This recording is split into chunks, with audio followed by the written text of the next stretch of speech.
மனிதர்களுக்கு வந்து ஒரு தைரியம் இருக்கணும். தைரியம் இல்லைன்னா உனக்கு கோழையா ஆக்கிடும், முட்டாளா ஆக்கிடும்.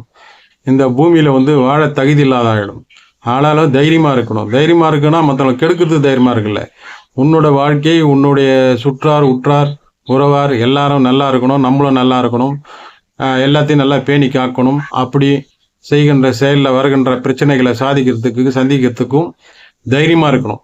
பயப்படக்கூடாது எதுக்குமே. தைரியம் இருந்தால் தான் உனக்கு எல்லா விஷயம் நடக்கும். தைரியம் இருந்தால் தான் உங்களுக்கு வைராக்கியம் வரும். வைராக்கியம் வந்தால் தான் ஒரு செயல்படுத்துவீங்க. அப்போ தான் நீங்கள் எல்லா விஷயம் செய்யும். எல்லாத்துக்கும் பயந்து நீங்கள் உங்கள் வாழ்க்கையை வந்து நாசம் பண்ணிக்காதீங்க.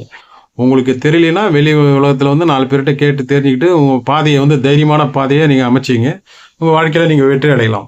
கோயிலுக்கு போய் சாமி கும்பிடுறது கூட தைரியமாக தான் வேணும். நீ பயந்தெல்லாம் போகக்கூடாது. தேவைகளை என்னவோ தைரியமாக கேட்கணும் ஆண்டவங்கிட்ட. அப்போ ஆண்டவன் கரெக்டாக செய்வார். நீ பயந்தவங்களே தான் பண்ண மாட்டார். அறிவாளியை தான் இறைவன் வந்து நம்புவார்.